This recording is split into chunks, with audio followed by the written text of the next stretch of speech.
This program documents actual homicide investigations. Criminal charges are often dropped or reduced, and all suspects shown are presumed innocent unless proven guilty. He was a successful entrepreneur with a big heart. He was just very business savvy. He received an award for his services helping the community.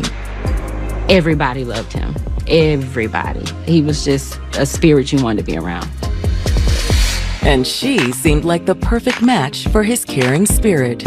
She was a successful mental health counselor. He found her unique, found her beautiful. Their goals for the future were really aligned, and so there was so much more than just a physical connection there. But a shocking disappearance tears this picture-perfect family apart. I was calling my dad. The phone was going to voicemail. She's not answering either. None of the kids are answering. Could they have been kidnapped? Could they have been killed? The search for answers reveals a gruesome discovery. They lifted up the cover and just dropped it. The television was on a true crime show at full volume, like a taunt to the police. It was scary. He never saw this coming. Or were the warning signs there all along? I heard something about a divorce. He was checked out. He was done. It became very obvious through their communications that they were having an extramarital affair. Yeah, it's crazy. Just something about her just wasn't right. She been a terror. Hey, Mickey! This was diabolical. This was premeditated. I was just pissed. I was livid. I was angry. The situations that she put us in, just wicked. March 19th, 2018. It's a sunny spring day in the laid-back Houston suburb of Spring, Texas. Spring, Texas, that's where you go when you want to escape the city. It's a great place to raise a family. It's about 30 miles north of Houston proper, and it has a lot of trees, so it gives like a rural vibe, like a suburb vibe. And unlike its neighboring metropolitan areas, Spring is renowned for its low crime rates. I would categorize Spring as a relatively safe area. It's very residential. Spring is a quiet area. You don't hear a whole lot about crime. But at 6 p.m., one family is beginning to panic. 51-year-old Mickey Willis's family hadn't heard from him in 10 days. He had missed some really important family events, and that just wasn't like him. So Mickey's father, A.W. Willis, decides to check the rental home where Mickey lives. The landlord actually went out there with A.W. to get him access to the house. Thanks again for doing this. Of course. I just hope he's okay. But immediately upon opening the front door, it's clear something's wrong. That's when they smell the foul odor. We can't go in there. Something's wrong. I'm calling the police. Yes. Now, they were really faring the worst. Police are at the scene within minutes. So when police got in there, they don't see anything alarming. They don't see clothes thrown everywhere or any scene that would look like there was a disturbance. But what they did notice audibly was that they could hear the TV still playing. So they go up to the room, the bedroom where the TV was playing. The smell got worse and worse as they made their way up to the bedroom. The television was on a true crime show at full volume, like a taunt to the police. It was scary. It looked like there was someone lying under the blanket on the bed. Officers cautiously approach and are taken aback by what they discover. They lifted up the cover and just dropped it. They found Mickey lying on the bed, and he was in an advanced stage of decomposition, so he had been dead for quite a while. He was literally decomposing and rotting and had flesh flies literally feeding on his body. We need homicide immediately. It was like something out of a horror movie.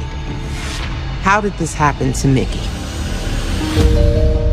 Eric Mickey Willis was known across Texas for his unmatched wit and humor. My dad was very comical. He just was a jokester. He always laughed, smiled, found some kind of humor in any situation, basically. He was an amazing father, even though the relationships with the mothers of his children did not work out. Like, me and my dad, we were really tight. I would, talk to him all the time, call him on the phone. All the time. Whenever I had something good going on, he was the first person I called. Mickey was also known as a jack of all trades. My dad has always been an entrepreneur. He was a hardworking man. He dabbled in the music industry. He raced horses. As a matter of fact, he had 3 award-winning horses. He was also a certified auto mechanic. He loved cars. He liked fast cars. So I guess he just liked racing. I guess you can put it like that. Maybe he liked the fast life. Mickey's most recent endeavor was opening his own demolition company. His business was pretty successful because of the innovating ideas Mickey brought to the table. He found a way to smash the trash where he would compact it even tighter to get more trash in one load because you got to pay to dump. He was just very business savvy. But despite his dedication to the grind, Mickey always went the extra mile when it came to helping others. He was selfless. He cared about other people. He would volunteer his company's services during Hurricane Harvey, and he always was assisting with the Houston Fire Department, so much so that he received an award from them for his services and how he was helping them and helping the community. Everybody loved him. Everybody. He was just a spirit you wanted to be around. So it was never difficult for Mickey to find a date. He was definitely a ladies' man. He was very handsome, and the ladies were very attracted to him. You see pictures of him he was a smooth guy. He created a lot of relationships with his charm.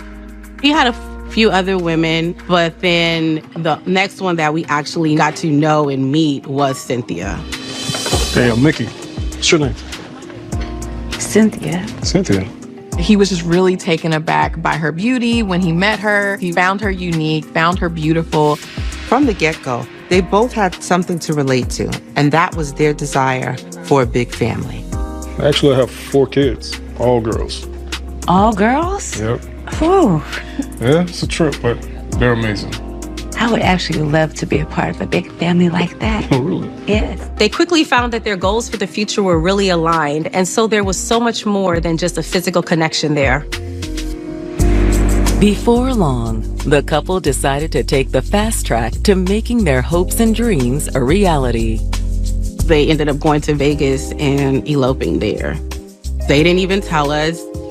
And back in Spring, Texas, their union continued to blossom. Cynthia had a great job. She worked at a local behavioral therapy center.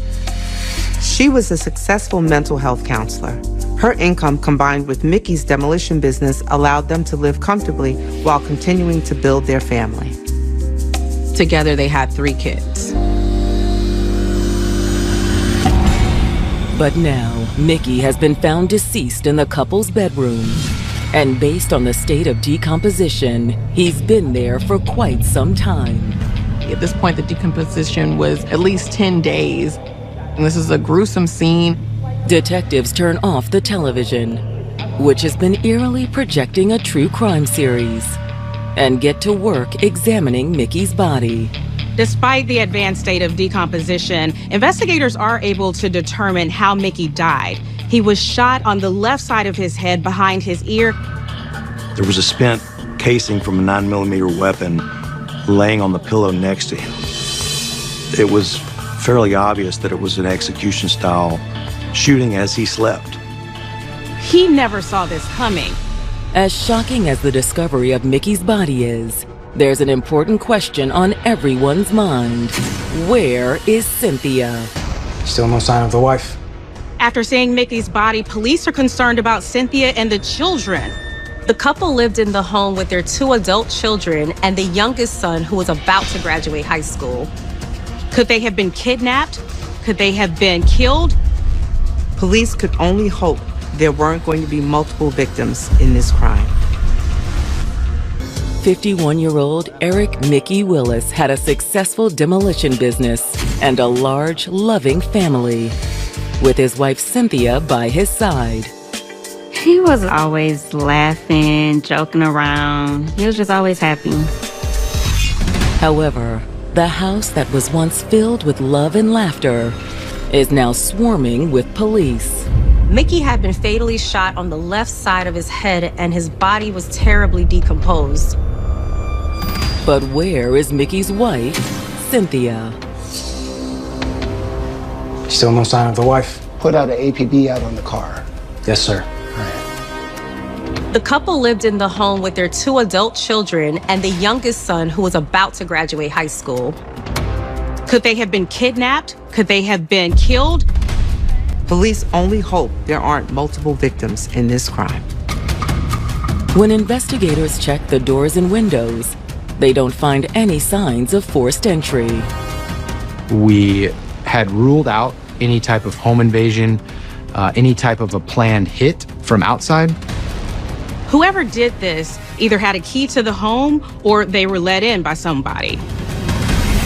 As investigators put out a bolo for Cynthia Willis and her car, the tragic news of Mickey's death spreads to the rest of the family. I gotta tell you something. I remember my grandfather called me to tell me that they found your dad in the house over there. And I just broke down. Toya called me and she said, they found a body in the house. And I just remember screaming. I just screamed. I just fell on the floor and I just kept screaming that, we waited too late. We waited too late to call and to check. If we would have pushed the issue a little bit further, could we have found him sooner? It was just so many questions. It was guilt. It was anger. It was a lot of emotions that we were all feeling. Mr. Willis? I gotta call you back. A.W. Willis is still reeling from his son's death, but he wants to help investigators in any way that he can. So when was the last time you talked to him? A.W. says no one in the family had heard from Mickey for 10 days. Okay, and do they all live in Houston? Yes. My sister Erica, she was pregnant. She had my nephew March 12th, and I was calling my dad, and I was trying to tell him, Erica's in labor. The phone was going to voicemail. In my head, I thought, well, maybe him and the kids and Cynthia took a trip because it was spring break. So we said, okay, well, let's give it some time. We just kind of started making up things in our head to make us ease ourselves. But the family's concern escalated the following Monday. So Monday comes by, and that's when we find out that he didn't show up to work. So we're like, okay, that's kind of odd because he was very hardworking. Like, he worked around the clock. He wouldn't just abandon a job like that. He had never not showed up for work. I mean, he was just a guy that was faithful to his word. A.W. says the family's next step was to contact Cynthia. I dialed the Cynthia number about 11 or 12 times, right after another. Nothing but a voicemail. He tried calling his grandchildren who still lived in the home, but they weren't answering either. And I'm concerned about all of them, not just him, because I couldn't reach anybody. A.W. says that's when the family decided to reach out to Mickey's landlord. We reached out to the landlord and kind of insisted, like, hey, we want you to go out there, check, and open the house. Detectives inquire about the relationship between Mickey and Cynthia. Did he say anything was wrong? Well, they've been having some domestic problems. And according to A.W., Mickey seemed to be at the end of his rope. That's what he told me. He wanted out. And I heard something about a divorce. He was checked out. He was done. Detectives in Spring, Texas, investigating the murder of 51-year-old Mickey Willis, are speaking with his devastated father, A.W. According to Mickey's father, Mickey and his wife Cynthia had been going through a rough patch lately. Well, they've been having some domestic problems. He put it out. And I heard something about a divorce. My dad was checked out. He was done. But did Mickey ever go through with the separation? A.W. doesn't have an answer to that question. He wasn't sure if his son had filed for divorce, but he knew it had weighed on him heavily. You know, people tell you things, you don't go off and tell everybody because you don't know the truth. This was a 30-year relationship that was very rocky. They would fight quite frequently. There were issues in Cynthia and Mickey's relationship for years. You know what it was about? And that's been for years, you know. He said they was having problems, but he didn't tell you what kind of problems. Well, some of the problems they had was so obvious, you know. You could see him being hurt, you know, hit, things of that nature. Hitting him. A.W. says the fights between Mickey and Cynthia sometimes escalated into physical violence.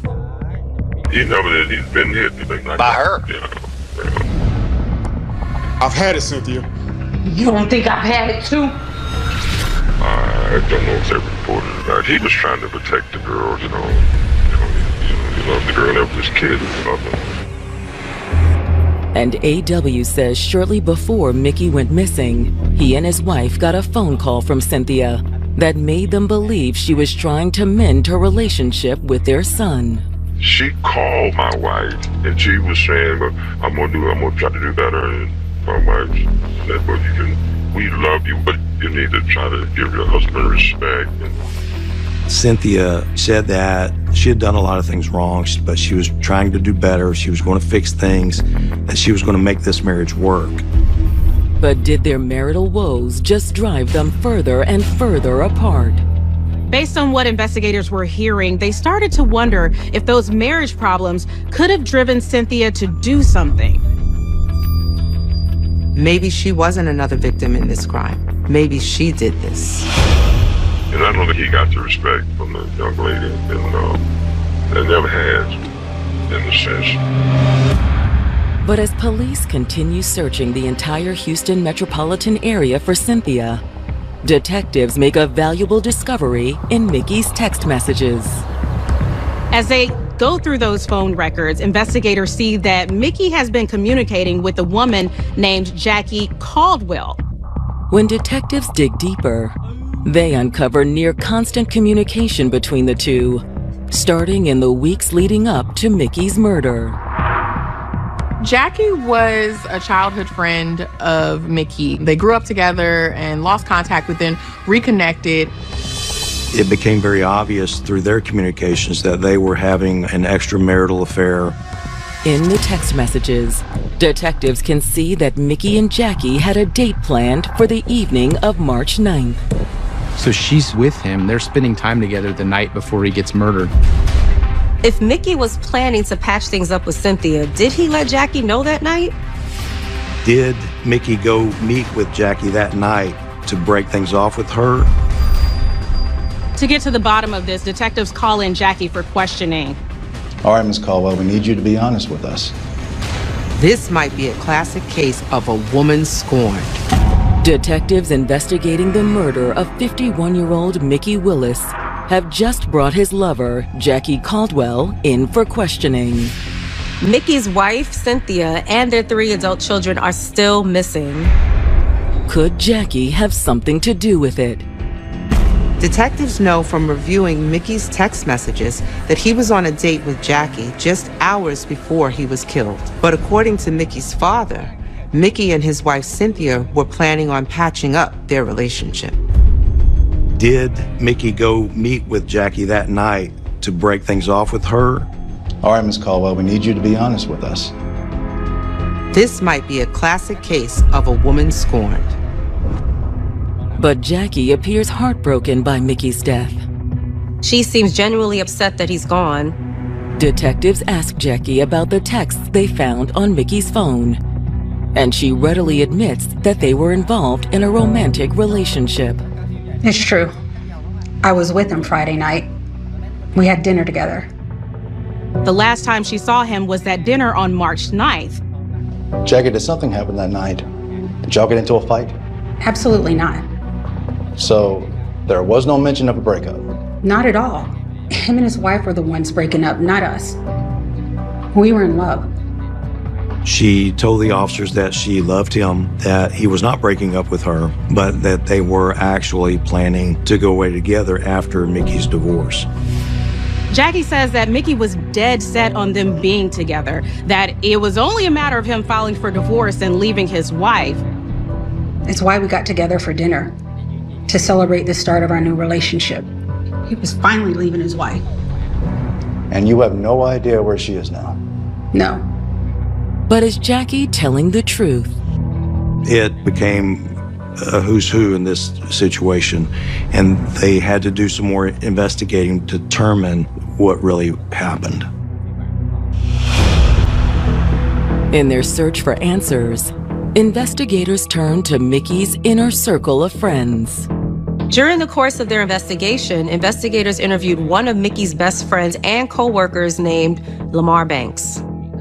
He tells police that he and Mickey have been friends for years. They even worked together in construction.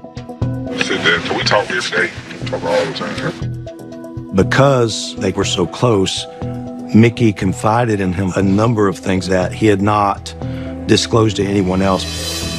He really was in love with Jackie and wanted to divorce Cynthia to start a life with her. According to Lamar, the situation with Cynthia was far worse than anyone realized, even Mickey's close family members. That's crazy. Just something about her just wasn't right.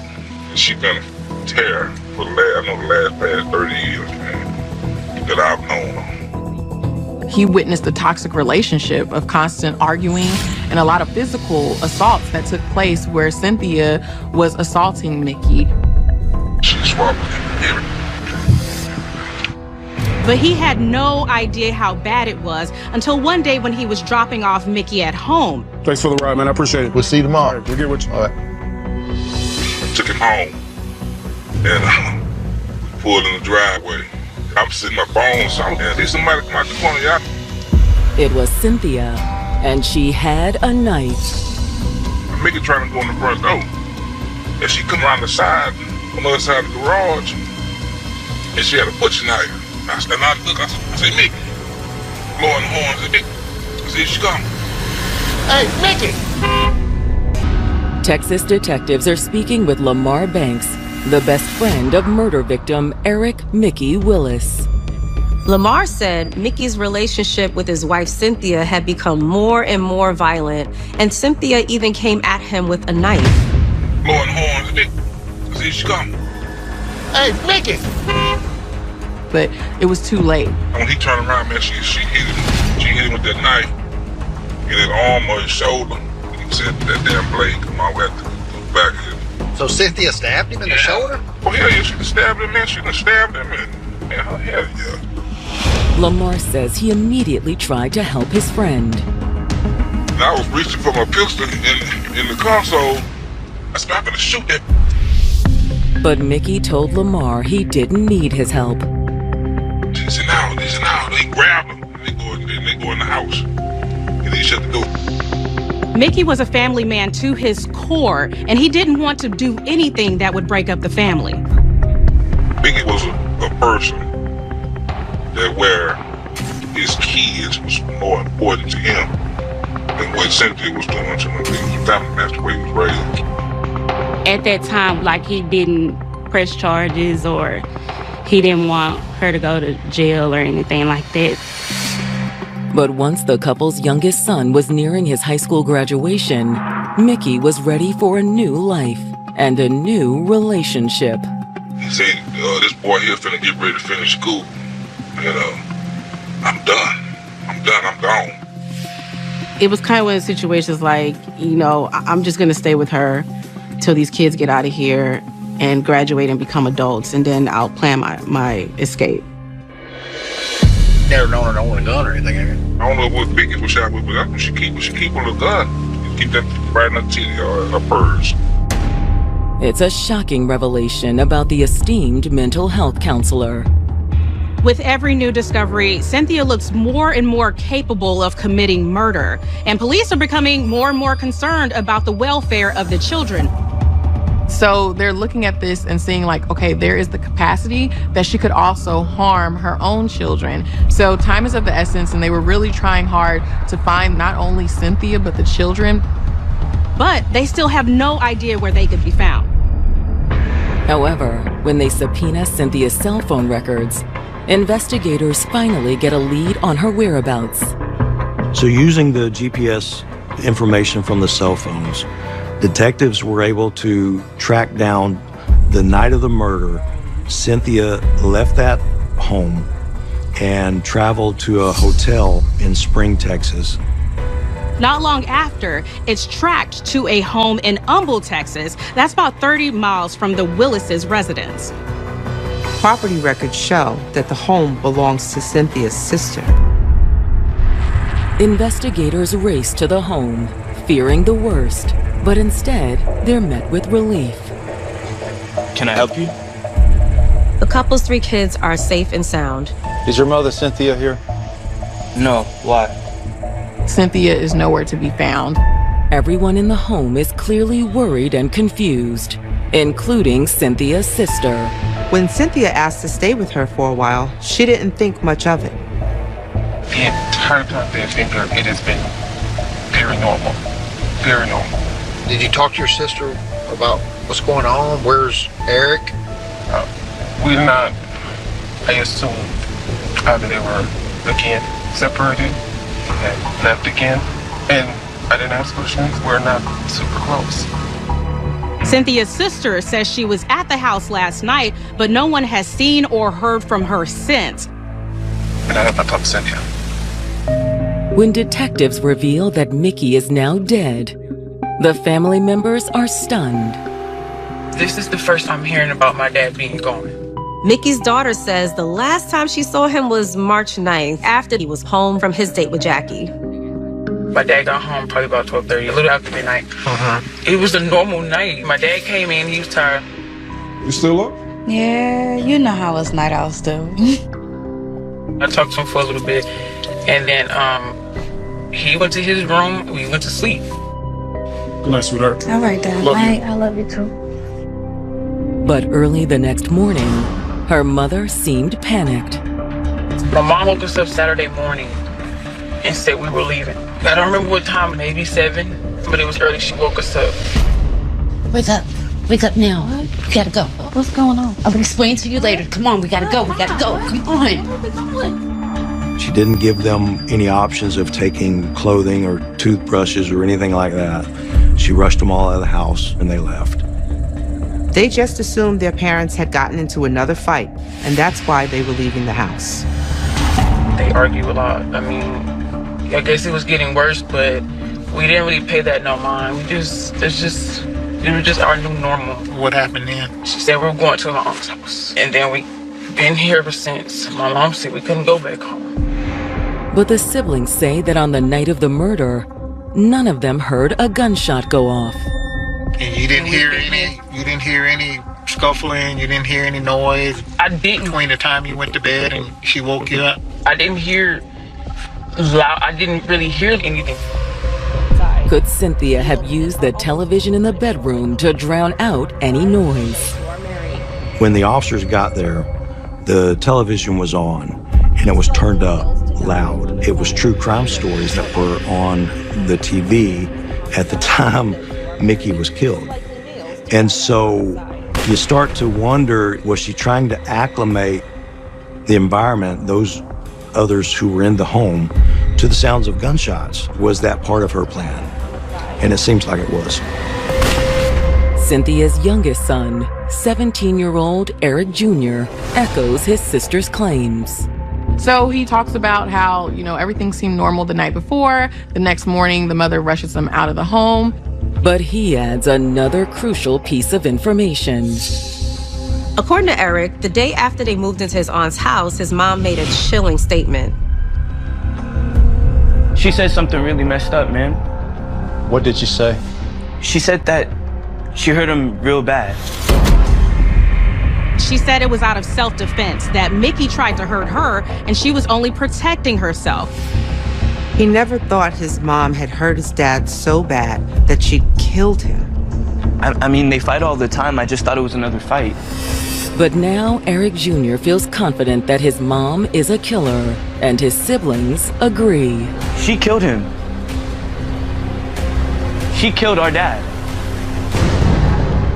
Whenever a child gives up that kind of information that implicates one of their own parents in a murder, that's something you have to take seriously. All three of Cynthia's children agreed to cooperate with the investigation and gave detailed statements. They've got what they need to put together a murder case on Cynthia. But they still have to find her. For Mickey's loved ones, the waiting game is hard to stomach. I was just pissed. I was livid. I was angry. And it's just like, why can't y'all find this lady? Because where is she and when is she going to jail? I was very, very upset because why are you hiding now? Finally, on March 24th, police get the tip they've been waiting for.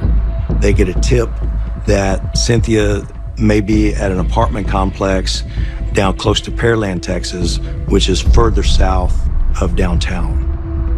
And fortunately for investigators, the tip pays off. They pull her over during a traffic stop and they arrest her. She's taken in without incident.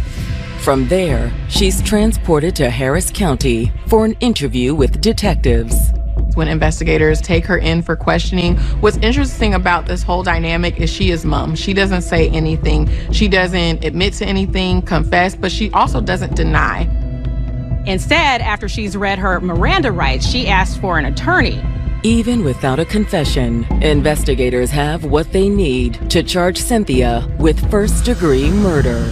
Cynthia's 3 kids all agreed to testify against their mother in court. That alone was a huge win for prosecutors. But a tragic twist of fate will turn the case on its head. Eric Jr. was shot to death in a similar fashion to his father. He had been murdered 2 weeks before his dad's case went to trial. Investigators preparing for the murder trial of 48-year-old Cynthia Willis have just learned that one of their key witnesses has been killed. Eric Jr. was shot to death in a similar fashion to his father. He had been murdered 2 weeks before his dad's case went to trial. Everyone's first thought was, did Cynthia have something to do with this? We were all like, she killed him. Like, that was the first thought, because we knew that he was a key witness. However, that theory is soon discounted. It turned out Eric was senselessly killed by a fellow classmate he did not get along with. The young man was sentenced to 50 years in prison. It's unfortunate that little Eric passed, but he was saved from that trauma of having to testify and in some way. In August of 2021, nearly 3.5 years after Mickey's death, Cynthia goes on trial for murder. Based on Cynthia and Mickey's prior domestic violence incidents, prosecutors outline a violent and abusive relationship. They painted a picture of a very narcissistic person, a controlling person, and a bully. Over the prior 2 decades, Cynthia proved herself capable of rage and violence time and time again. She abused him throughout the relationship. She committed an aggravated assault on Mickey by stabbing him in the shoulder. That showed her propensity for violence. Prosecutors contend that on the day Mickey Willis was murdered, Cynthia's rage finally reached its peak. They had text messages that proved Cynthia knew Mickey was planning to divorce her and start a new relationship with Jackie. The most dangerous time for a victim of domestic abuse is when they're trying to leave the relationship. Her violence and her rage and her anger could not handle the idea of Mickey having the nerve to leave her. She felt like if she couldn't have him, then no one else could. On the evening of March 9th, Cynthia decided to put her plan into action. So I don't believe that Cynthia snapped. I believe that she thought about this for some time. This was diabolical. this was premeditated. She turned up the TV to mask the sound of the gunshot. Cynthia pulled out the gun and shot him in the back of the head. So he had no idea what was happening. He didn't have a chance to say goodbye to anybody. And she killed him in a space where you're supposed to feel the most safe, in your bed in your room. That morning, when the reality of what she'd done began to sink in, Cynthia started to panic. And that's why she rushed the kids out of the home, didn't really have a game plan. The kids didn't even have clothes or belongings. And it speaks to just how messy the whole situation was. Prosecutors lay out a convincing argument. However, a shocking curveball threatens to derail the entire case. Before trial, the couple's daughter gave prosecutors a sworn statement regarding her mother's violent past and the abuse that occurred. And so we hoped that she would be cooperative on the stand. But then when she took the stand, it was the complete opposite. She started saying, I don't remember, I don't recall, I didn't say that. We would ask her a question. She would answer it in a way that she apparently thought was favorable to her mother. And I remember points during her testimony when I was fighting back tears in my eyes because you could see a daughter who is trying to stand up for her mother, who is staring daggers at her from counsel table where she's seated. Prosecutors call out the inconsistencies during cross-examination.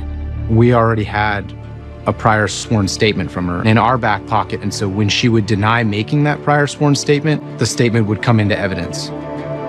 The jury knew. The jury knew she was lying. And looking back on it now, I realized that that was the day that we won the case.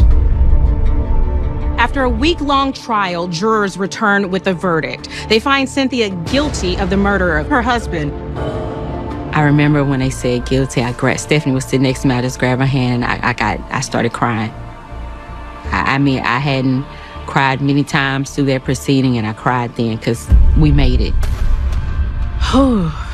Watching the trial, I was relieved because a lot of people in these type of situations always have a little bit more sympathy for the woman.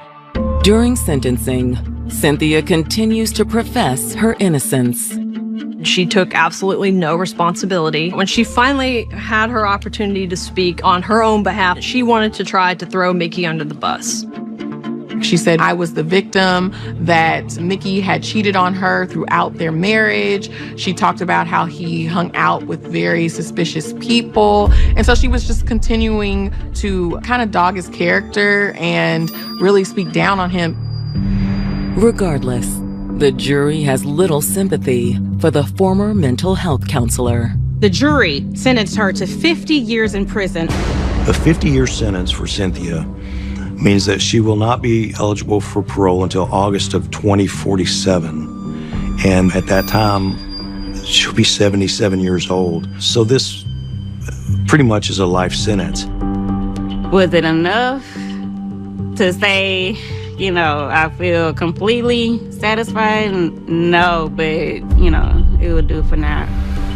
This was a case, obviously, of domestic violence that got out of hand. There's no question that Cynthia had been physically abusing Mickey all those years.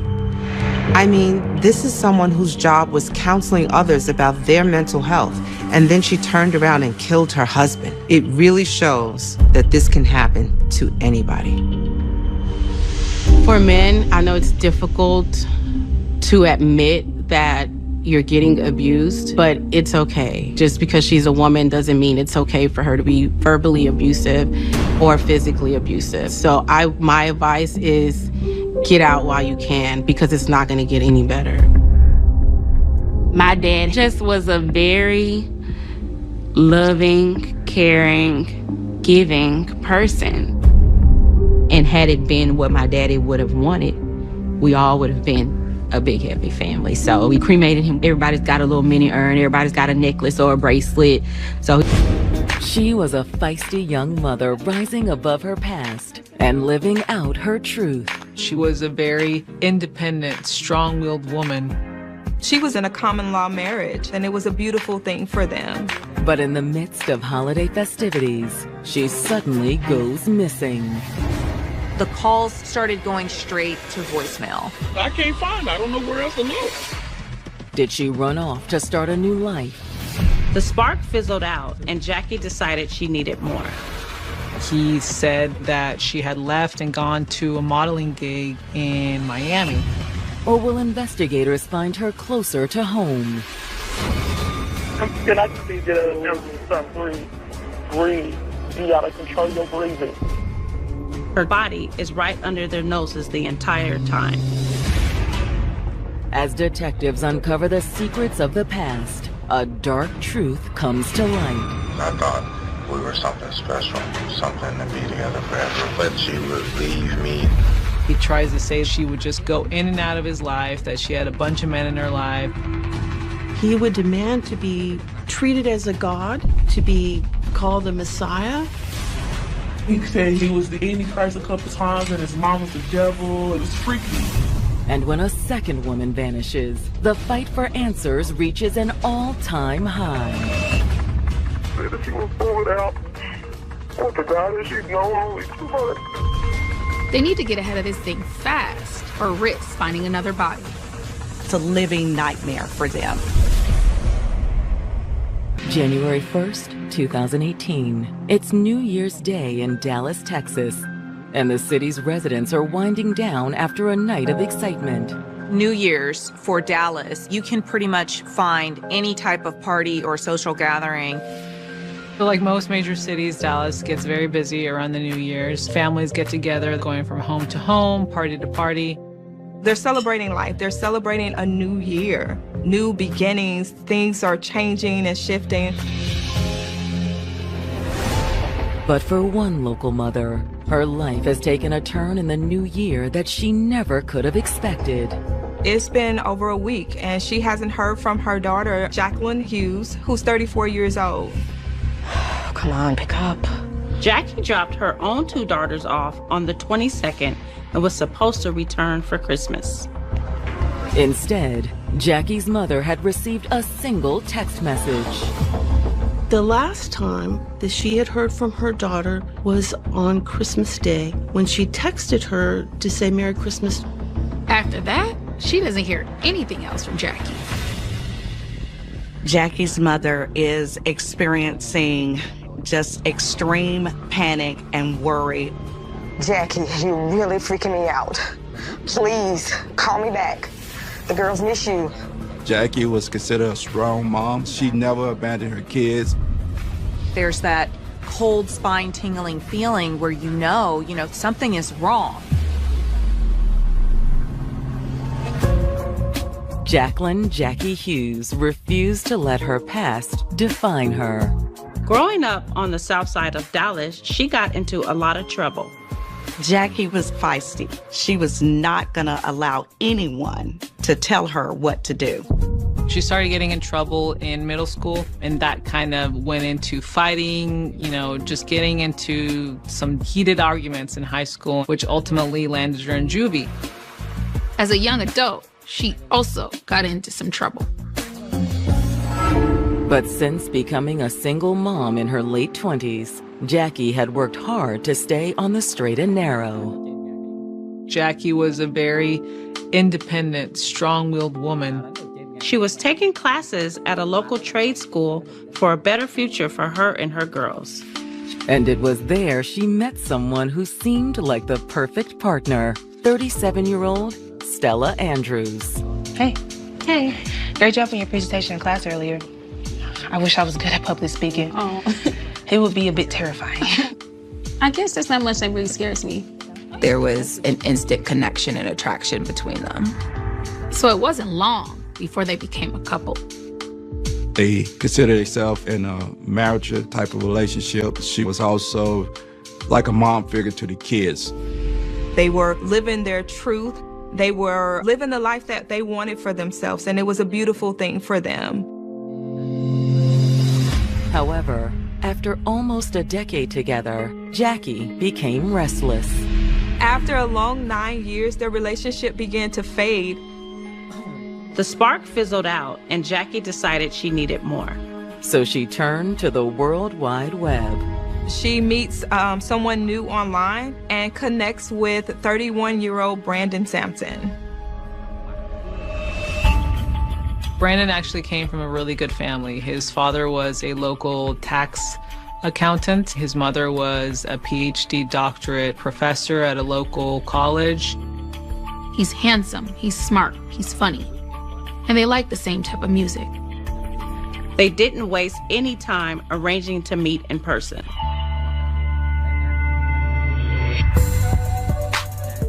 Yeah, so this is it. This is where I do my thing, like my music. Well, this is so cool, though. Brandon went to school for media technology and hopes of becoming a music producer. He even had a music studio in his house on the south side of Dallas. Can you show me how this works? Of course, yeah. Come right here. Jackie was really intrigued by Brandon's career in the music industry. That's not something she was familiar with, so that was really alluring to her. While Jackie was excited about Brandon, she kept their budding relationship under wraps. Stella was really in the dark about all this. Jackie didn't tell her about Brandon. Well, I think Jackie kept it from her, to protect her feelings. But not long after meeting Brandon in person, their relationship hit the fast track. It started out very hot and heavy from the very beginning. Their relationship moved very quickly. Jackie and her daughters moved in with Brandon within weeks of the meeting. Kids. It's fine. They're heavy sleepers. Jackie is really head over heels for Brandon, and they have this chemistry that is addictive. It's like a drug for her. But as of January 1st, it's been more than a week since any of Jackie's friends or family have spoken to the young mother. Jackie, I'm really freaking out. Please, give me a call back. Instead of enjoying the holidays with her family, Jackie has disappeared. And Jackie's mother can't contain her fears any longer. By this time, the mom said, I need to go to the police station. She rounds up Jackie's two daughters and they head to Dallas PD. Tell me the deal with your daughter. I can't find her. I don't know where else to look. After a 9-year relationship with her girlfriend, Stella Andrews, fizzled out, Jackie Hughes found a new flame in 31-year-old aspiring music producer, Brandon Sampson. He could show her things that she had never seen before, maybe take her places she had never been before. So this was exciting for Jacqueline. Within weeks, Jackie and her daughters had moved into Brandon's house. But by New Year's Day 2018, Jackie's loved ones haven't heard from her in a full week. On January the 1st, Miss Hughes made officers aware that she's been trying to get in touch with her daughter. Tell me the deal with your daughter. We've been out looking for her. We've been going to the places, talking to people, and they haven't heard from her either. Miss Hughes tells officers how Jackie never returned to pick up her kids after dropping them off on the 22nd. She also tells him about the suspicious text she received from Jackie on Christmas Day. She texted on Christmas Day and said, Mama, will you tell the kids I said Merry Christmas? Miss Hughes texts Jackie back asking when she's coming over, but there's no response, so she tried calling. So I called back. I didn't get no answer. Okay. I kept calling and kept calling. I wouldn't get no answer. Then next thing you know, the phone started going to the voicemail. Jackie's mother says as several more days passed without any word from Jackie, she and her family tried everything they could to locate their missing loved one. She reaches out to Jackie's former girlfriend, Stella Andrews, but Stella does not know where she is. Jackie, I'm begging you, please, call me back. We called the jail, we called the hospitals. So I said, well, my next stop is I gotta go make a missing person report because I can't find her. I don't know where else to look.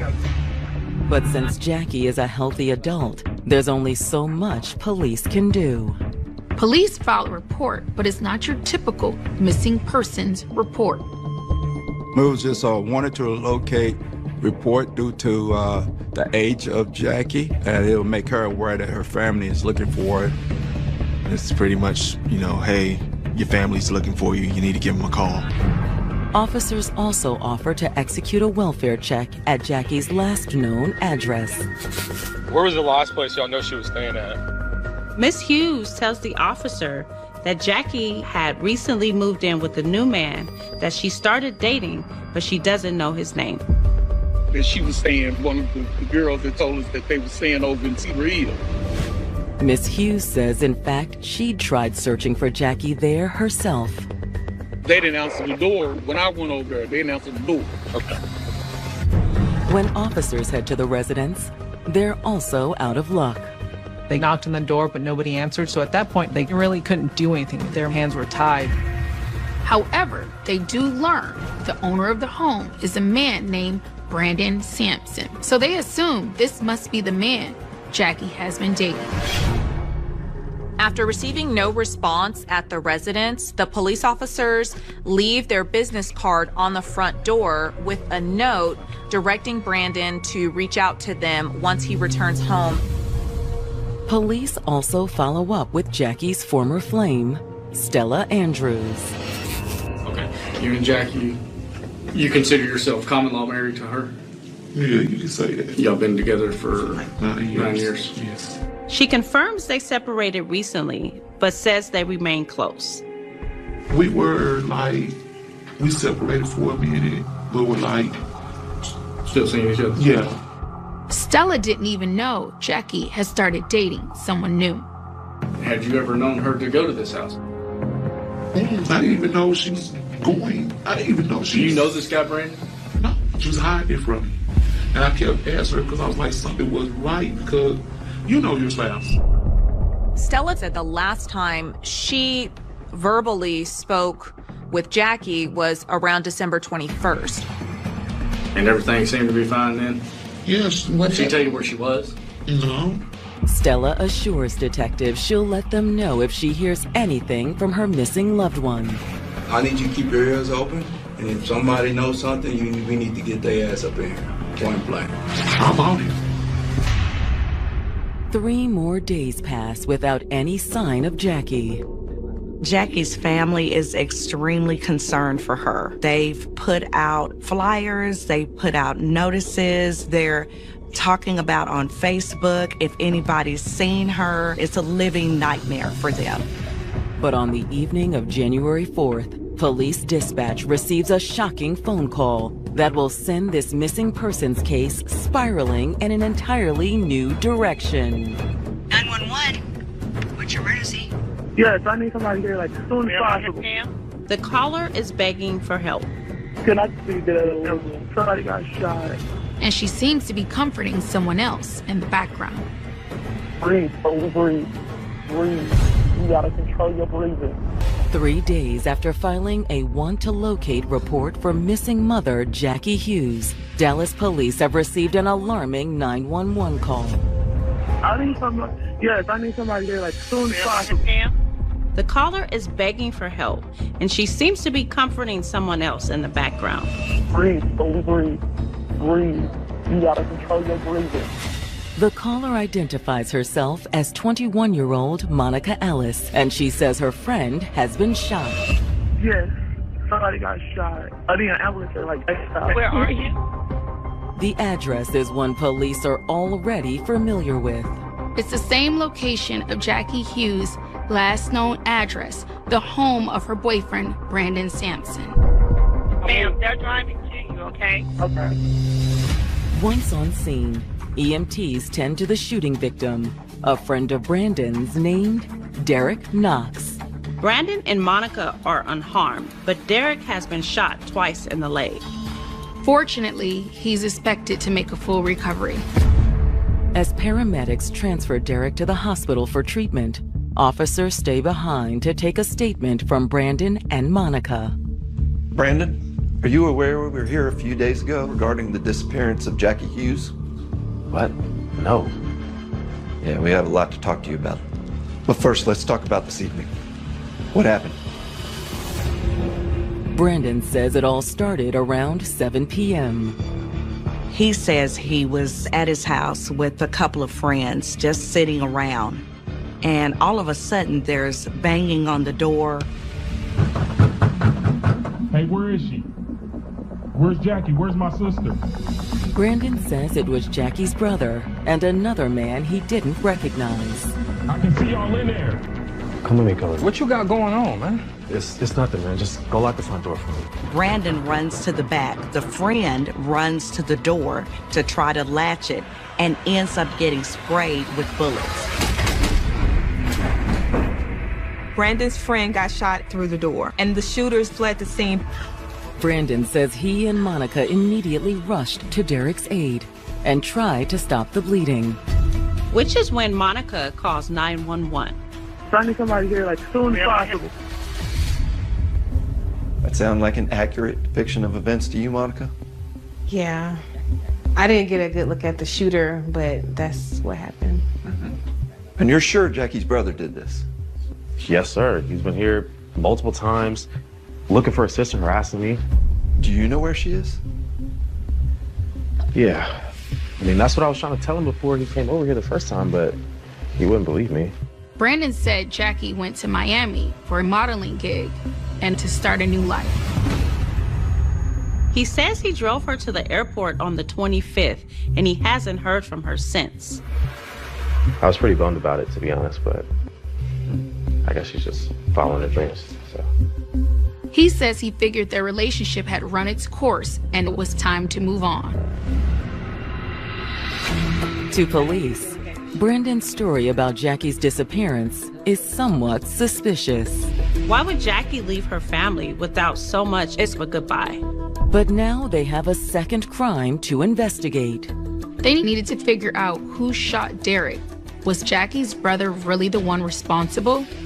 After Derek is released from the hospital, investigators meet up with him to take a statement.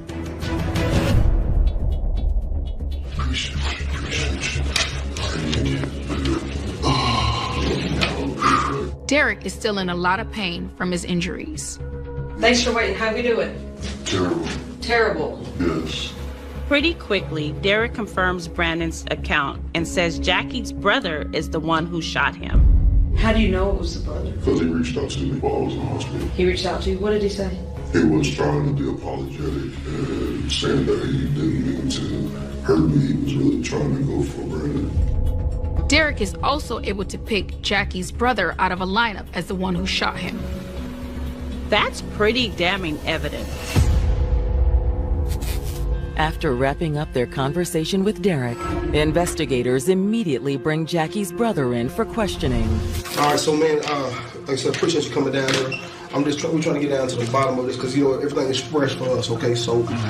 He admits he has been to Brandon's house multiple times looking for his sister.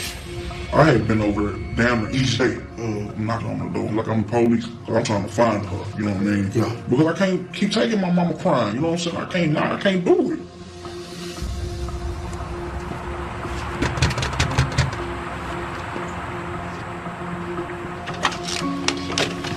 Can I help you, man? Where's my sister?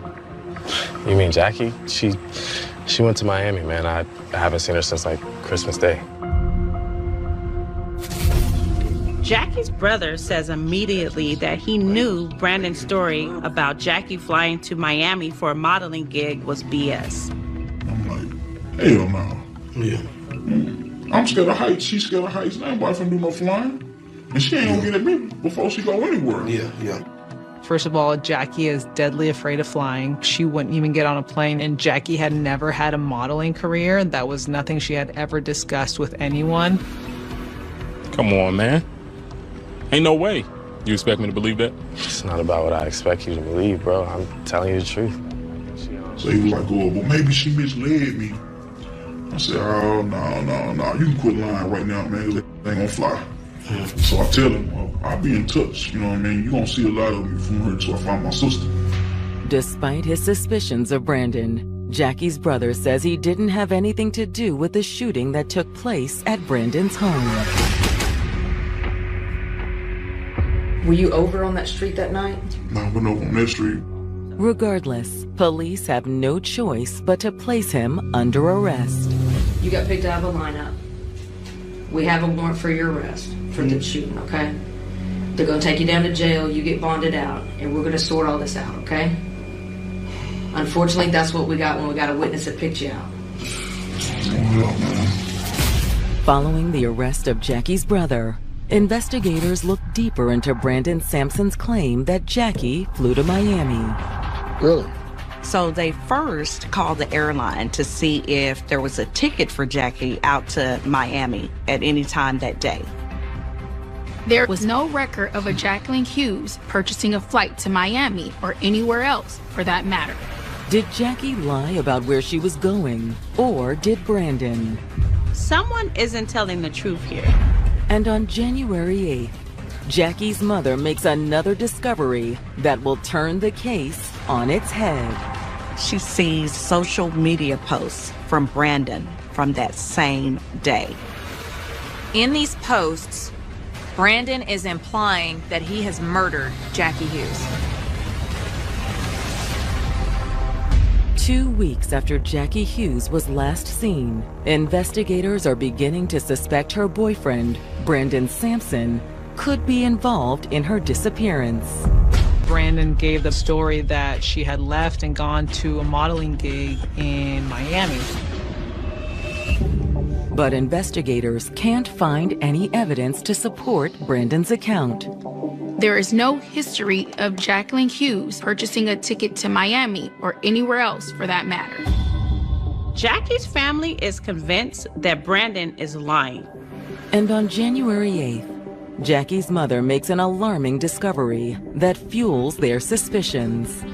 She sees social media posts from Brandon from that same day. And the most concerning post of all is one that says, "She's gone. Stop looking for her. I'm gone too."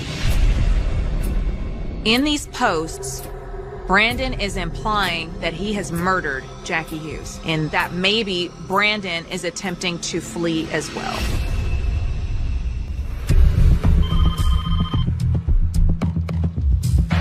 Homicide. Jackie's mother immediately alerts detectives to Brandon's cryptic Facebook post. That's when they start, okay, he could have more involvement than what we think. And they end up upgrading it to a critical missing. And detectives confirm that now Jackie isn't the only one missing. Brandon is nowhere to be found. He is not at home, and he is not answering his phone. So police issue a BOLO that alerts any law enforcement agency to be on the lookout for an individual fitting Brandon's description. For their next step in the investigation, police start tracking down Brandon's friends and family. Some of their most eye-opening interviews are with Brandon's ex-girlfriends. They found that Brandon has a history of violence against women. Very soon after we started dating, it started to get abusive. He's standing over me with a knife. He was grabbing me and he was choking me. Did you ever make any police reports on him? No, called the cops once, but I didn't file a report. His past girlfriends didn't want to prosecute. There was a lot of unreported abuse. Thank you for allowing me to talk to you, and have a good night. Brandon was a very dangerous manipulator. He would love bomb them, offer them unconditional love, support, and then he would withdraw that. And his desire for control didn't stop there. He would demand to be treated as a god, to be called the Messiah. Did he reference himself as a god when it came down to women? He would talk about he gonna have 7 wives and all that stuff, and he gonna have his kids, he gonna have everybody live in one house, that type of crazy stuff. With all the new information the police have gotten, they feel confident that they have enough to bring to the judge for a search warrant for Brandon's house. On January 9th, police descend upon the home of Brandon Sampson. And while most of the house appears normal, the garage is anything but. Upon entering the garage, the police are immediately hit with a strong odor. It's that distinct smell that most law enforcement know is that of a dead body. They move items out of the garage, and the more items they move, the stronger the smell becomes, until they see something wrapped in a blue blanket. That's when police make the grisly discovery they've been dreading. Dreadlocks was hanging outside the blanket. This is the body of Jacqueline Hughes. After executing a search warrant on Brandon Sampson's home, Dallas investigators have made a dreadful discovery in the garage. The body of Brandon's missing girlfriend, Jackie Hughes. After they unwrap the blanket around her, they find she's partially decomposed. Investigators believe it's likely Jackie has been in Brandon's garage since Christmas Day. It's crazy to think that when the police responded to the house after the shooting on January 4th, Jackie's body was under their noses the entire time. Now investigators are able to begin piecing together the events that led to Jackie's death. It was 30 below in temperature, so that offset decomp. It actually aided the investigation because the detectives were able to obtain more information from her body. Investigators noticed clear signs of blunt force trauma, particularly to Jackie's head. It was enough that it bruised, so that tells us that she was still alive when that injury was sustained, so it wasn't post-mortem. But the brutal beating wasn't what ultimately took Jackie's life. Her actual cause of death was a gunshot wound to the chest. Jackie was shot 2 times, once in her lung, the other one in her aorta, and she bled out from seconds to minutes. When the projectiles were recovered from Jackie's body, they were determined to be .22 caliber bullets. Now that they are armed with proof that Jackie was murdered, they file an arrest warrant for Brandon. Dispatch, let's update that bolo to wanted for murder. Dallas police are now putting even more resources into tracking Brandon down. But when detectives get their hands on Brandon's phone records, it's clear he's fled out of state. I was able to map his phone and saw that he left the day after the shooting incident and started heading towards California. However, the trail goes cold in San Bernardino. It seems as though when he made it to San Bernardino, he either turned off his phone or got rid of it. There's been no activity on his phone since January 11th. Days go by with no new leads, but on January 19th, detectives receive a surprising phone call. Detective Cheney.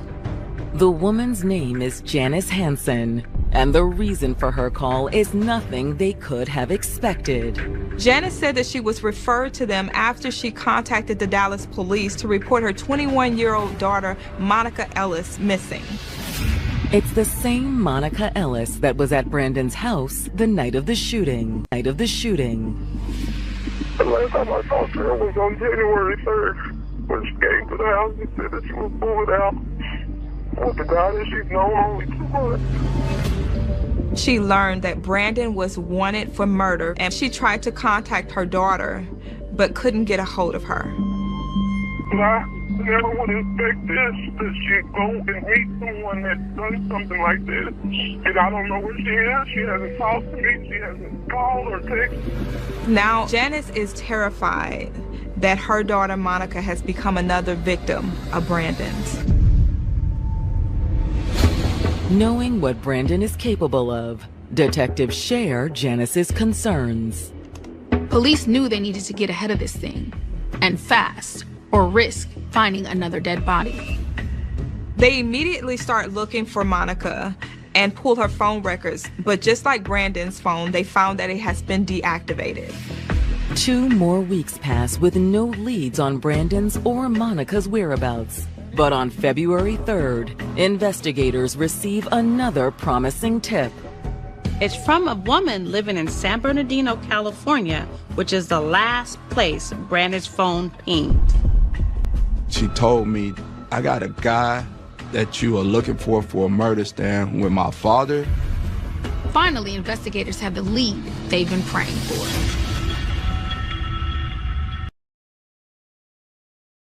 In February of 2018, Dallas investigators finally have a promising lead on the whereabouts of 31-year-old fugitive Brandon Sampson.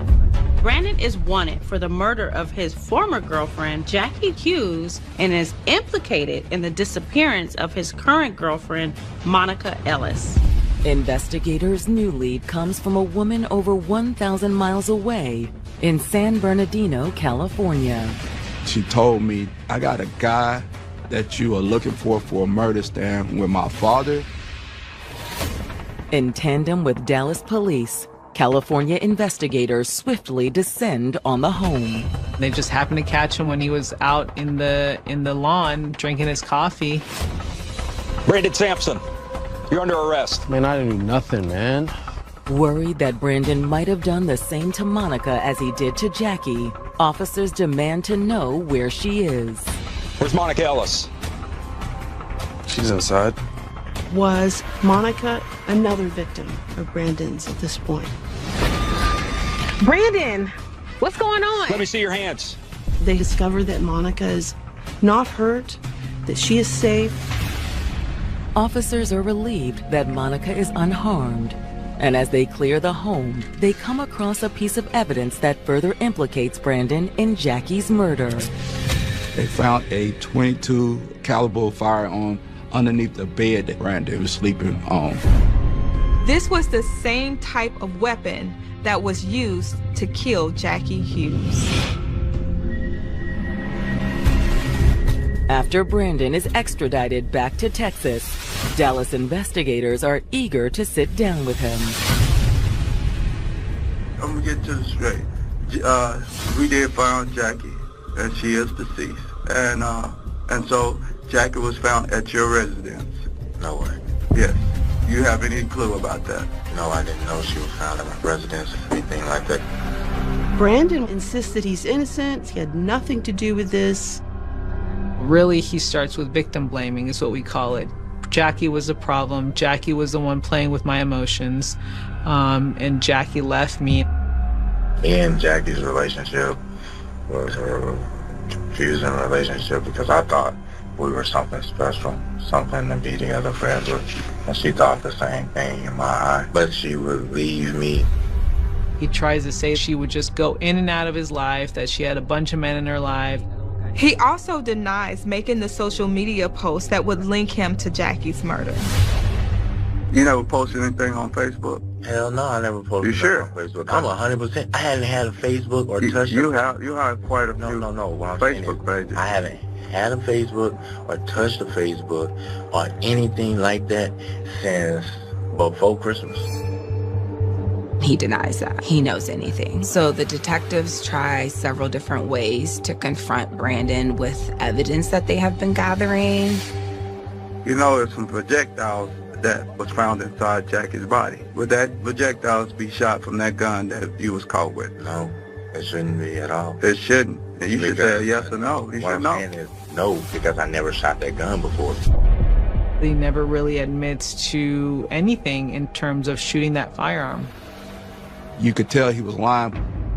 And you're not telling me the truth, No, bro. I'm telling you the truth, sir. You have nothing to do with Jackie's death. Nothing to do with Jackie. But investigators are confident they're looking at Jackie's killer. He knew Jackie was dead. He knew Jackie was in that garage. And so any version that he may give now that he had nothing to do with her death is out the window.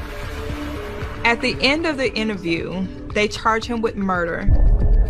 He was charged with first-degree murder, which carries a punishment range of 5 years in the penitentiary up to life in prison. As investigators prepare for trial, they sit down with Brandon's new girlfriend, Monica Ellis. She seems like she can be a really strong witness for them in court if she's willing to be forthcoming about her relationship with Brandon. There's some questions I have to ask you. Hopefully you'll be truthful. Yeah. Okay. I just kind of want to lay the grounds of when did you meet Brandon? I was talking to him on Tag. Monica met Brandon online around the same time he was talking to Jackie. He completely enchanted her very, very quickly, and the same pattern started all over again. But it wasn't long before Monica started to see Brandon's true colors. Yeah, because it was weird because he was starting to threaten me and he was like, oh, you ready to die? You want death to come upon you? I'm like, no, I don't want death. When did he start doing that? That third week before y'all filmed me, really. Did he ever reference to you as he was a god? Yes, like he's a Messiah. He said he was the Antichrist a couple times and his mom was a devil. And, you know, it was freaky. What really started to get scary for her was when that shooting happened. She knew something was up when they were going to California, but she was too scared to really try to leave. She didn't know what was going on. When did you find out when he was on? When we took him in the concert? Yes. Okay. And that's when I found out she was in that garage and everything. I did not know that. They believe her story that she knew nothing about him having murdered Jackie. To investigators, it's clear Monica Ellis is just another one of Brandon's many victims. With Monica's statement in tow, investigators feel even more prepared to face Brandon Sampson in court. And on July 30th, 2019, Brandon's trial begins. Jackie had a feisty personality, and that conflicted with Brandon's God complex. And the prosecutors set the stage for demonstrating that these two dynamic personalities boiled over on Christmas Day. You ain't no God. You just a cat with a big mouth.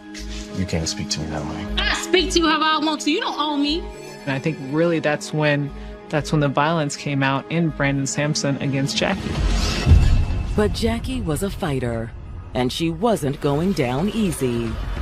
Leave me alone, you psycho! That is when he escalated and got the gun to shoot her. You're gonna regret. His God complex allowed him to believe that he was bulletproof and no one was ever going to find out about what he did. So after he killed her, Brandon piled some things on top of her and ultimately tried to forget about her. It is possible that he sent the Merry Christmas text to Jackie's mother to make her think that she was still alive, but investigators are unable to confirm that. When the jury retires to deliberate, prosecutors hope the jury will see through Brandon's facade. It wasn't a quick verdict. Obviously, they had a lot of evidence to consider. But after the jury comes back with their verdict, they come to the conclusion that Brandon would be charged with first-degree murder. He's sentenced to life in prison with the possibility of parole after 30 years. She had a huge family showing at her trial, and when the sentence came out that they found him guilty, it was one of the greatest celebrations. And Jackie's brother was there celebrating alongside the rest of her loved ones. The charges against him for the shooting at Brandon's house were dropped, and they never officially confirmed who shot Derek. To this day, Jackie's case continues to impact those who fought hard to see justice served. For me now, I have a different way of looking at missing persons. Don't just write it off as, hey, they just probably don't want to be bothered. Actually, put some time into it, because that missing person can easily be a Jacqueline. She was just a good mom, a good sister, and a good daughter that did her best, but unfortunately, she crossed. She was a single mother, doing everything she could. As a single parent, you kind of rise to the occasion. She was someone who was willing to put in that work. She was determined to succeed. All she needed was the right person by her side. This is a man who's mature. He had his own business. He was someone that she could build a relationship with. Until it all came undone. The victim suffered a gunshot wound to the head. We usually call that an execution style. It's a very violent individual who did it. Can the police find her killer? There are so many frustrations. Your chances get slimmer each passing hour. If you don't have any evidence, then there's nowhere to go. Or are they in for a long, cold wait? You never know where that next piece of evidence can come from. Lives change when guilt kicks in.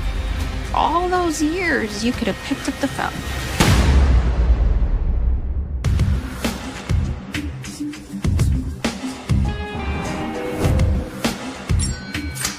July 15th, 2006. It's early Saturday morning in Long Beach, California, an oceanfront city of almost 500,000.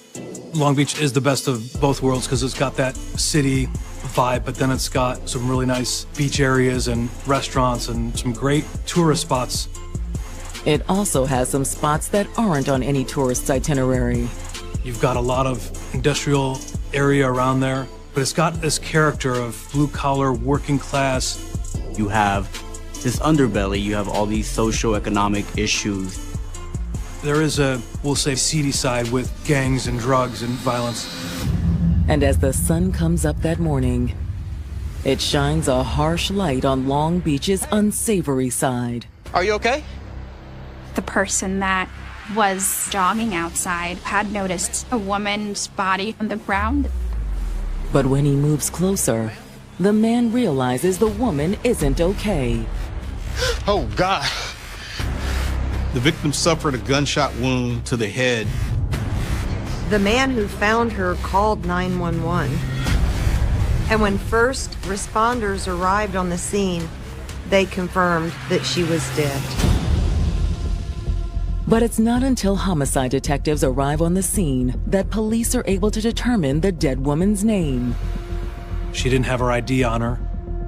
We checked the missing persons cases. And they find one in the vicinity that has just been reported. The missing persons report matches the physical description of their victim. The missing woman is 20-year-old Tyquisha Myers. Tyquisha Myers had grown up in Las Vegas, surrounded by a loving family. She was very trusting. She seemed like she was always looking out for the best in people. However, her life wasn't without challenges. Tyquisha got pregnant at 14. The child's father wasn't in the picture, but still, Tyquisha wanted to have the baby. Being 14 and having a newborn baby and being a single parent, all of those were the odds kind of stacked up against her. You're focused on just trying to build friendships, build connection, learn who you are.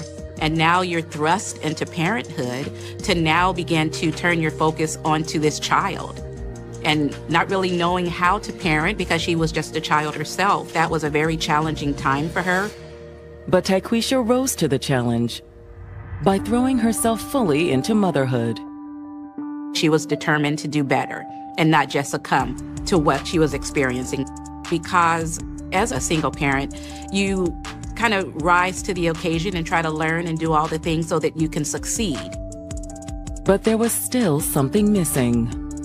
She wanted a father figure in her son's life, someone to make their family complete. And when her son was 6 years old, she found him, a man named Carl Mays. Carl wished her off her feet. The relationship moved fast. Because it had to. Well, I'm only going to be in town for a couple more days. Really? Carl was only in Las Vegas for fun. He lived in Long Beach. Got a shop out there, barbershop. Wow, really? Yeah. This is a man who's mature, who's situated and has some type of foundation, who has his own business. The Black Barbershop is a huge part of the community. You can pretty much feel the pulse of the community, and usually the head barber knows everybody or everything about what's going on. Carl also represented a huge opportunity for Tyquisha. He was someone that she could build a relationship with and provide a father figure for her son. So it's like a lot of hopes and dreams that she kind of all had bottled up into this package called Carl. Maybe I can come to Long Beach and visit you sometime? Oh, I'd like that. Really? Yeah. Tyquisha made several trips to see Carl in California. That really excited her of the possibility for what she and her son could experience in moving here to Long Beach. We're right by the ocean. We're chilling, we're vibing. And by the beginning of 2006, Tyquisha had made California her home. Carl asked Tyquisha to marry him, and she said yes. It's just like, yes, let's jump into it. She's lived with her parents for such a long time. So now she's just wanting to break free and just make her own decisions, choose whatever it is that she wants to choose and have this freedom. She was someone with so much future ahead of her.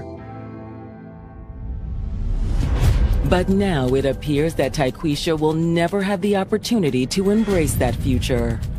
Police get a radio call of someone reporting that the person was lying injured on the trail from a single gunshot wound.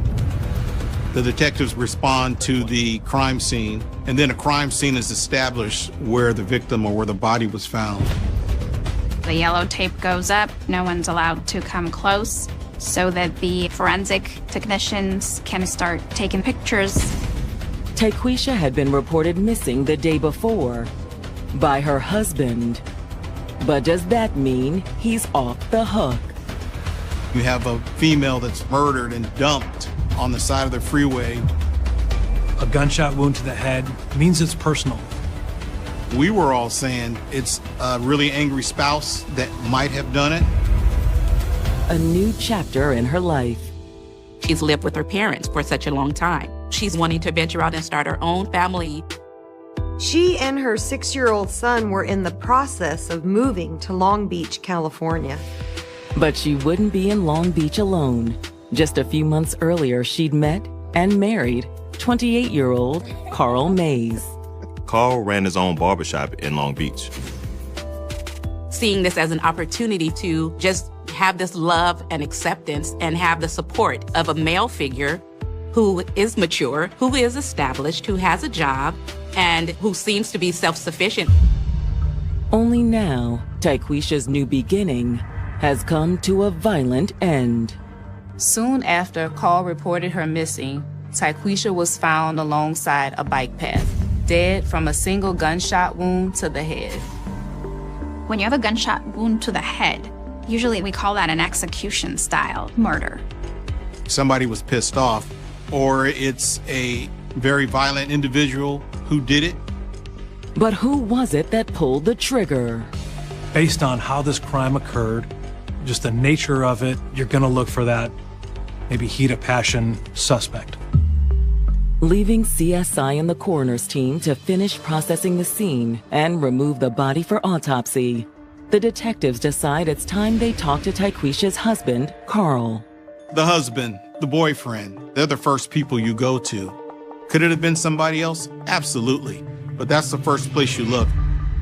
From the scene, the detectives drive straight to Carl's barbershop. Carl had provided his address to police when he filed the missing persons report. May I help you? Yes. We're looking for Carl Mays. Yes. Y'all find Tyquisha? I'm afraid so. Carl appears stunned by the news that Tyquisha is dead. I can't believe it. I mean, I was worried, but just never imagined something like this. Sir, when's the last time you saw your wife? Yesterday before she went out of town. Carl explained that Tyquisha had been splitting her time between Long Beach and with her family in Vegas. Why is that? We were just working on some things. What kind of things? Married life, mostly. After living her entire life at home, he says Tyquisha was having a hard time adjusting. What to expect, what's expected of her, what to expect of others, all of that is something new that she possibly wasn't aware of because she was just 20 years old. Carl said that Tyquisha had left her son with family in Vegas to come to Long Beach so that they could talk things over. And she had dropped by the shop on her way back to Vegas. Carl said she wanted some money that he owed her. Did you give her the money? Yeah, then she left. That was the last time I saw her.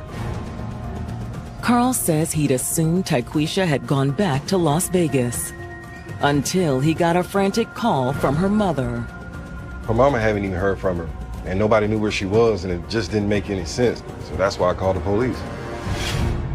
To the detectives, Carl seems genuine, but they still need to rule him out. Sir, do you own a gun? No, I don't. Do you mind if we look around a little bit? Yeah, sure, whatever you need, that helps. He seemed more than willing to cooperate with the investigation. With Carl's permission, detectives searched the shop, including the back room. There's no evidence of a gun. But they do find something interesting. This yours? Yeah. There's blood on it.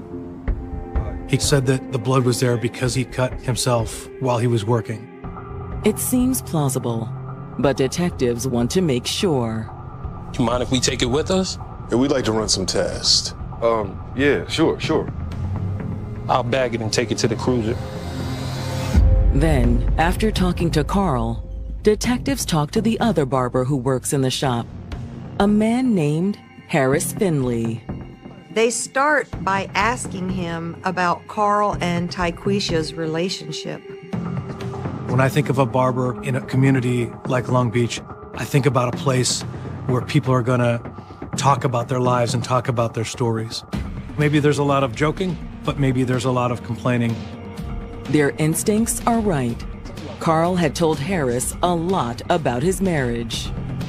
He said they hit a rough patch, but they're putting things back together. Did he say what the problem was? Mostly that they got married too fast. Harris also tells them he was at the barber shop when Tyquisha came by to see Carl. Do you know what it was about? I think she wanted some money. He said they went in the back and talked a while. And when they came out, Carl handed Tyquisha some cash. Tell me when you get to Vegas. Oh. He said she was only here for a few moments and she left, which backed up what Carl was sharing. As a general rule, that's good evidence to rule that person out as a suspect. The investigators were back at square one.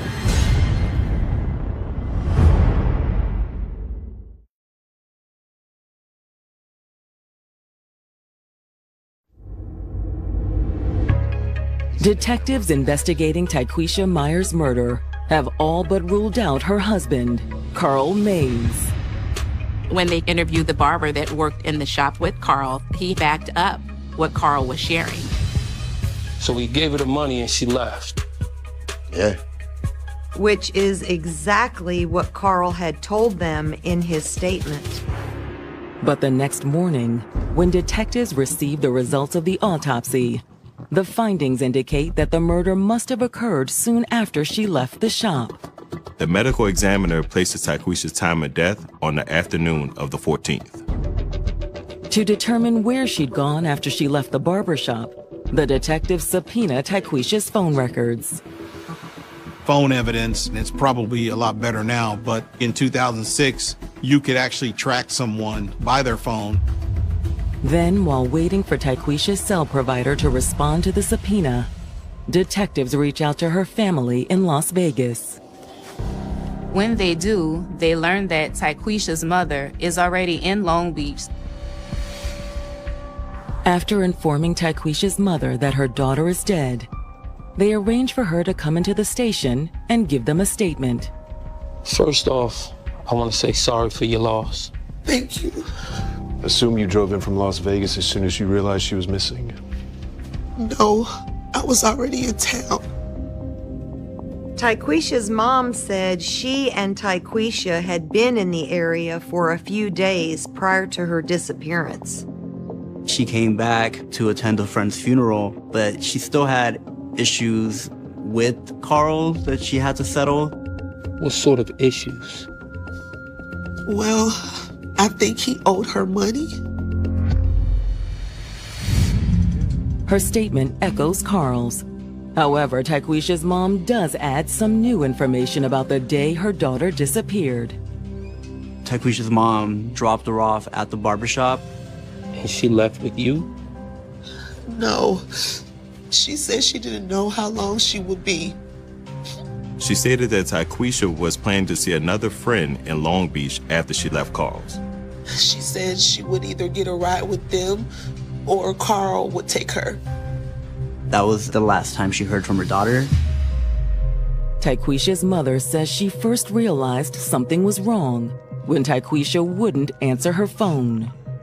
I can just imagine trying to call and do all the checking to see what happened to her and not able to find her. Tyquisha never answered. But the following morning, she'd gotten a hold of Carl. She's not answering the phone? No. Okay, I can call the police. To be honest, I was surprised that Carl offered. Why is that? Tyquisha and Carl were in this relationship where it didn't seem like it was going very well. They had some personal disputes. Carl mentioned their issues when detectives spoke with him, but according to Tyquisha's mother, he hadn't told them the whole story. The first time she came home after the wedding, I could tell there was trouble. Her family says that she would show up with a lot of bruises. They knew something was happening. The mother wanted to put a stop to the relationship immediately. But she says that Tyquisha denied the abuse, at least initially. She said she fell or something. She always had an excuse. It can be very hard for victims of domestic violence to come forth and be honest about what's happening to them. There can be a lot of embarrassment. Eventually, Tyquisha had finally opened up and admitted the truth. Tyquisha told her mother that Carl would sometimes lose his temper and get violent with her. And Tyquisha's family finally convinced her to break things off, at least temporarily. Tyquisha made the decision, from the support of her family and friends, to be able to put a pause on that relationship because she knew she deserved better. She took her son and moved back to Las Vegas. She made up her mind she was never going back to him. So why'd she come back to see him then? She just wanted the money he owed her. She said that was supposed to be Tyquisha's last contact with Carl. Had that final meetup cost Tyquisha her life? Or are the detectives missing something? All you kind of have is Tyquisha's mother's word versus Carl's word. He said she left. And the other barber corroborated his story. They're lying, both of them. And according to Tyquisha's mom, she has proof. She said that she was gonna give this to him, but she decided not to. She had left a letter behind. The note kind of details how hard life has been for her ever since she met Maze. One particular part details how it was a very controlling relationship. But that wasn't all she said. She actually indicated that she did not want to be around him and that she was happy to leave him. She felt like she needed to escape. The last thing that she wrote was that I was scared for my life. For emotional and physical abuse. It's all detailed in a letter that Tyquisha's mother provided to detectives. That note is a huge piece of evidence to paint a picture of their relationship. And the last line of the letter all but names Carl as her killer. Tyquisha closed the letter by stating, "I was scared for my life." As an investigator, it really focuses your efforts into closing in on this person. However, there's something standing between the detectives and an arrest. Carl's fellow barber, Harris Finley. Harris told detectives that he was in the barbershop when Tyquisha dropped by. He says that Carl gave her the money he owed her, and she left. But now that they've read the letter she wrote, detectives aren't so sure. Harris may have had reason to lie, too. Carl was his employer, and so the reality is you're not going to mess up the way that you feed yourself or feed your family. Harris could even be protecting himself. If Carl had killed Tyquisha, maybe Harris helped get rid of the body. There's suspicion of Carl mounting. Detectives do a little digging on Tyquisha's husband. They're looking for previous crimes, any other history of domestic violence, restraining orders, things like that. There's nothing in Carl's record as far as domestic violence or a restraining order. But the search does reveal something. The year before, he was arrested for having a loaded firearm on his possession in public. Tyquisha died from a single gunshot wound to the head. But while the weapons charge raises detective suspicions, it's a long way from a murder charge. The weapons charge only proved that he used to own a gun, not that he had one now. And the search of the barbershop hadn't produced any evidence of a gun either. However, the detectives hope that one piece of evidence from the barbershop could be the breakthrough they need. The investigators found a blanket that had blood on it. At the time, Carl said the blood was his, but the detectives wanted to be sure. They took it in for DNA. The test results proved disappointing. It came back as unconclusive. Back in 2006, the technology just wasn't as refined as it is now. But when detectives received Tyquisha's phone records, they further suggest that the murder did occur in the barbershop. Cell phone records showed that was her last known location. After that, there was no activity on Tyquisha's phone. But the phone records alone aren't enough for an arrest. There are so many frustrations because in your mind, you know that this is the person that most likely did this, but because of the lack of evidence, it's not a fileable case. What detectives need is a confession. The detectives brought Carl back in for questioning and confronted him with what Tyquisha's family said about the alleged abuse. Any truth to that? I mean, we could argue some, but no violence? I mean, some pushing and shoving, maybe. Her just as much as me, but no. Carl also insists that things weren't over between them. We were just taking a break for a little bit. That's not what her family says. Well, maybe she didn't tell her family everything. He also insisted that Tyquisha left the barbershop alive, and that was the last contact that he ever had with her. Harris was there. He saw her leave. We know. He maintains that he has nothing to hide. He also gives the detectives permission to search his car. Since she was found several miles from the barbershop, the detectives suspected that Carl may have used his car to move Tyquisha's body. The search fails to turn up any blood or other evidence, and following up with Carl's co-worker, Harris Finley, is equally fruitless. He maintains that Tyquisha left the shop alive. It's very frustrating for detectives. Unable to make an arrest, the case grows cold. If you don't have any other leads, then there's nowhere to go. It is extremely, extremely frustrating, and everybody feels for the family. It's very hard on families. A lot of times, they don't understand what is really happening. You feel like it's never going to be solved. The frustrations only get worse as weeks turn to months and months into years. It's a very, very challenging time for the family. They're trying to do the best that they can, trying to raise her son and just not having the answers. However, the case is never officially closed. You gotta have faith that somebody will find something and someone will be put to justice. When homicide cases go cold, it can give people time to think. Witnesses, even suspects, lives change, their conscience gets the best of them, and guilt kicks in. Or they can get caught in a jam and need a little leverage. Homicide. In 2019, 13 years after Tyquisha's murder, Long Beach detectives get a call from a neighboring precinct. They'd arrested a man on other charges, and when they started questioning him, he said that he had information to give them.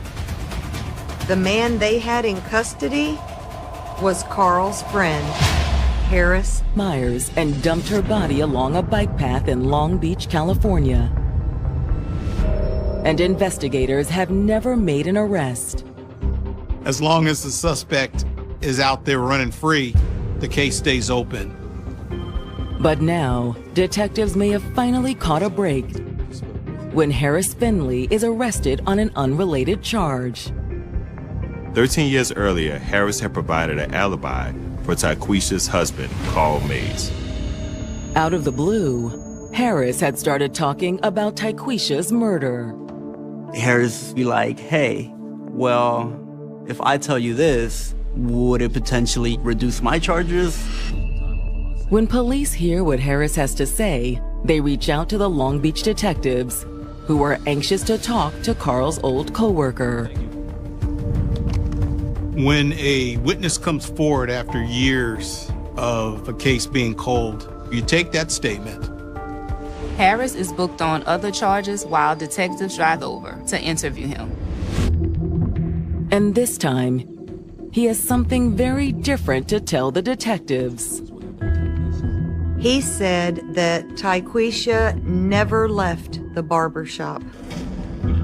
At least not alive. Carl killed her. Did you see him do it? No, but I know he did it. According to Harris, when Tyquisha stopped by the shop that day, she wasn't happy. Where's my money, Carl? I got it. Settle down, all right? When Tyquisha enters the barbershop, they kind of start arguing a little bit. He says Carl took Tyquisha into the back room of the barbershop to talk. Did you happen to hear what they said? Not really. However, he says there was no mistaking what he heard next. You're sure it was a gunshot? Yeah. Harris said that Carl came out of the back room a few minutes later. What happened, man? It was an accident. I didn't mean to do it. Carl said that he tried to put the gun to her head, kind of to scare her. He had no intention to take the shot, yet the gun went off. Should we call the police? No. Carl said if anybody comes around asking any questions, you didn't hear anything, you didn't see anything, nothing happened. Harris admits he'd done what Carl asked. Why is that? Because he had just killed someone. We're talking about a witness that was in fear for his life. But had that fear bought more than his silence? You help him move the body? Nah, man. I had nothing to do with any of that. Detectives aren't sure if they believe him, but Harris's statement gives them the piece that they've been missing. The witness statement matches the victim's injuries, matches how it could have happened, it matches the phone data, so everything is tied together. But after 13 years of silence, can detectives believe him? Oftentimes, suspects are just making things up, and clearly he has a motive to get out of whatever he was arrested for. All those years, you could have gone to the police, you could have picked up the phone and made an anonymous tip, and you didn't. And the only time you decide to come up with this statement is when you're looking at potential incarceration. Whether Harris is telling the truth or not, what to do with his new story isn't the detective's call. You take that statement, and then as a detective, you give that information to the district attorney, and the DA is the one that has to convince the jury that what the witness is saying is true. The prosecutors are open to cutting Harris a deal, but they're going to need something in return. When somebody comes forward with this type of information, they're going to have to go the full length on ensuring that that information is used in the court case, which more than likely will be testifying. Will his testimony alone be enough to ensure a conviction? The defense attorney is going to try to discredit your witness. If the reason he didn't speak 13 years before is because he was afraid for his life, then what changed? A vulnerability to cross-examination isn't the only weakness in Harris's story either. That type of information is not the smoking gun in this case. It could help, but it's witness testimony, which tends to be low on the totem pole in terms of evidence. Luckily, detectives have one more piece of the puzzle. Back in 2006, the detectives had recovered a blood-stained blanket from the barbershop. At the time, DNA testing had been unable to determine if the blood was Tyquisha's. The capabilities of DNA testing have progressed quite a bit over the years. But will a second round of testing confirm what detectives long suspected? They ran it, did the test, and they were able to say this blanket had her blood. That DNA, it actually sealed. Believe they finally have enough evidence to make an arrest. DNA testing has determined that the blood on the blanket found in Carl's barbershop belongs to Tyquisha. And it isn't the only thing detectives have to connect Tyquisha's husband, Carl Mays, to her murder. Carl's co-worker, Harris Finley, said he heard a gunshot after Carl took Tyquisha into the back room of the barbershop. The witness statement is actually the icing on the cake. On September 13th, 2019, detectives finally take Carl Mays into custody. But when they get him into the interview room, he still denies having anything to do with Tyquisha's death. I'm the one that reported her missing. Why would I do that if I killed her? Harris said you did it. He heard the gunshot. The detectives tell him that his former coworker had changed his story. He said that he's lying. And the blood on the blanket? You said it was yours. And we know that's a lie. Now backed into a corner, detectives give Carl one more chance to come clean. Come on, man. Do yourself a favor. Somebody that's remorseful, or you get somebody that's confessed, that goes a long way. But Carl is through talking. Nah, I need my lawyer. He asked for a lawyer, effectively ending the interview. Even without a confession, detectives are able to book Carl on murder charges, and Tyquisha's family rejoices at the news. It was a lot of crying and releasing of all of the emotion that has been building for those 13 years. However, for the patrons of Carl's barbershop, the arrest comes as a shock. When you're going to the barber shop and have a friendly face that you see all the time, you never picture that that person can take a life. And so it must be a scary thing for the community. And when the case goes to trial, they're still wondering, is Carl a cold-blooded killer? Once that person steps foot in the courtroom, all eyes are on them. While Carl looks on from the defense table, the prosecutors lay out the case against him. Prosecutors have to make sure that, they have enough evidence that the charges that they're presenting are going to stick. They have the family's allegations of abuse, Tyquisha's phone records that last place her at the barbershop, and they have her blood on the blanket from Carl's storeroom. They also have a star witness. Harris Finley takes the stand and testifies that when Tyquisha came by the shop that day, Carl took her into the back room. He recalls hearing a loud pop in the background and then Carl coming out. But Tyquisha never came out. Carl shot and killed her in that back room. Harris doesn't know exactly why he did it, only that Carl and Tyquisha had been arguing over money.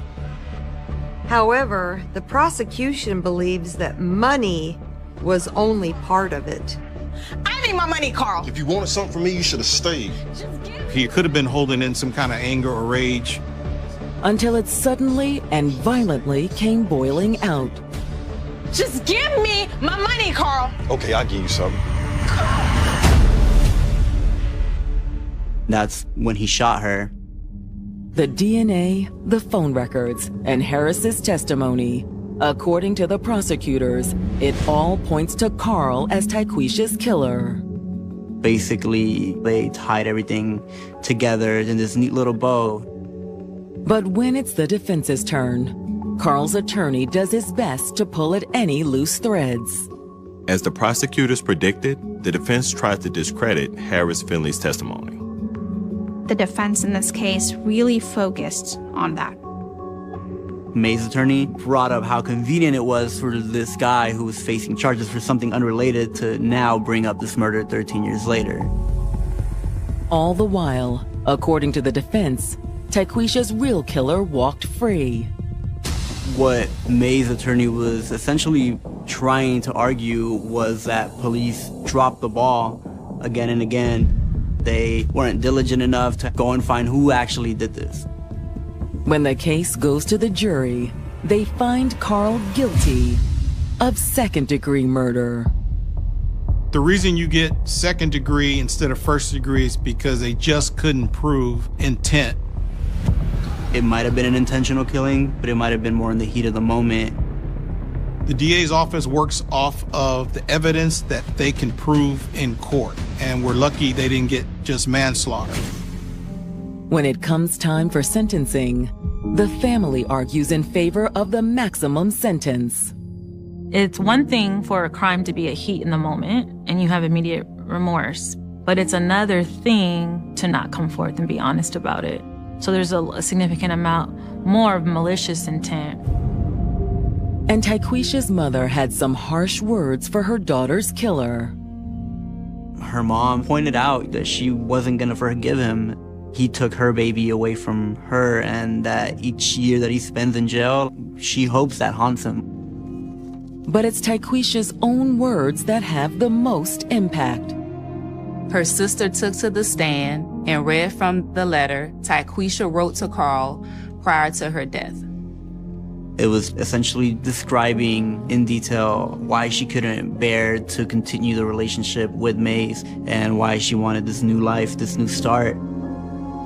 Carl appears unmoved by Tyquisha's words. When the family was speaking, I don't think Carl really ever showed any remorse. However, when the judge hands down his sentence, it appears that the family's passionate plea did have an impact. He gives Carl the maximum sentence, 41 years to life. Which means he'll be in his late 60s, early 70s, or even in his 80s before he comes up for parole. That's if he survives prison. When the sentencing was handed down, it's finally over. It's been a long time coming, so there's a sense of relief. The family also feels a sense of gratitude. It's sad for the families to have to wait, but as long as that case is solved, then hopefully it gives the family some closure. But even if Tyquisha finally has justice, her family still grieves her loss.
you.